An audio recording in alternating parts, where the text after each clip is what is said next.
Live from downtown Detroit, Local 4 News at noon starts now. A new strategy. UAW President Shawn Fain announcing they aren't giving the Detroit 3 courtesies before further strikes.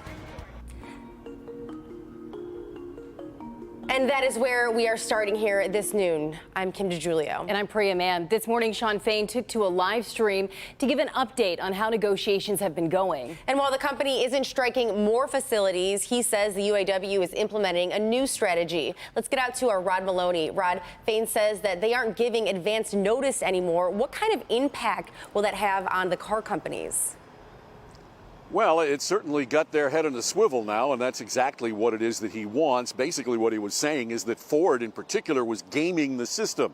He said that they would wait a couple of weeks and wait for Friday to see what he's going to do. And he said, well, we're not playing that game anymore. We're not going to allow the car companies to figure out when we're going to do something. We want something done. We want it done now.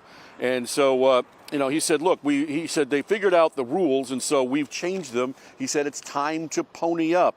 And he had a lot more hard rhetoric for Ford in particular. Very upset with the way that all went and why the Kentucky truck plant, he said, had to come down as part of the strike because they were slow-walking the company, or slow-walking the union, forgive me. And so as it stands right now, Shawn Fain is quite frustrated. And while on the one hand saying that Ford is giving the union cost of living adjustments that date back to the 90s, which is really a good concession on Ford's part, he said it simply isn't enough. And he went after the CEO, Ford CEO Jim Farley. So let's listen to what he had to say about that. We're not going to keep begging for scraps. Meanwhile, Jim Farley took in $21 million last year. We need him to do two things right now. Look in the mirror and look in Ford's bank account. Go get the big checkbook. And so that is what he's saying to Ford. Ford's not responding today, but they did say yesterday that they put up as much as they can in this negotiation. In the meantime, the Detroit Chamber of Commerce responded to Shawn Fain this morning. Sandy Barua is the president and CEO there. He said the surprise shutdown of Ford's largest factory this week has dealt another blow to the state's economy and the hundreds of Michigan-based suppliers connected to that facility. To date, approximately 34,000 workers are on strike against the Detroit 3 across 44 plants and distribution centers. The longer these shutdowns continue and we go without a resolution, the more rapid and irreparable the economic damages to Michigan becomes. And so this is starting to have that ripple effect that Shawn Fain so desperately wants. He wants to get a deal. He wants to push the car companies very hard.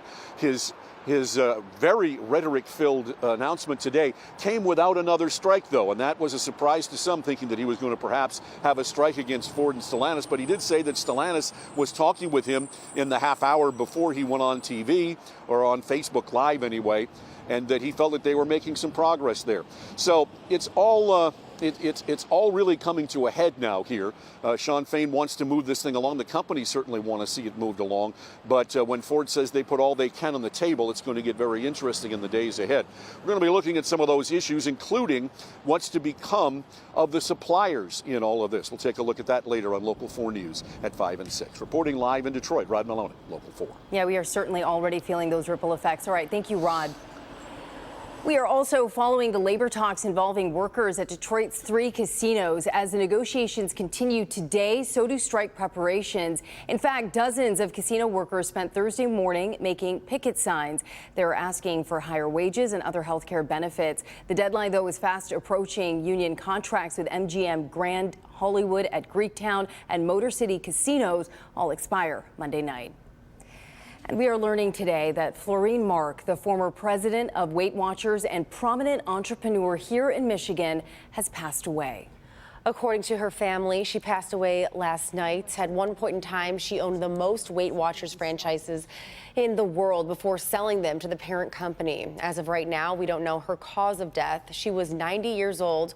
We'll keep you posted as we learn more information. Michigan State Police say one person is dead after a wrong-way driving crash. It happened at about 4:30 this morning. Police say the wrong-way driver was going north on the southbound lanes of the Lodge Freeway near Larned. The at-fault driver was in a Ford Fusion that struck the driver of a GMC Sierra. Police say the at-fault driver was killed. The other driver suffered only minor injuries.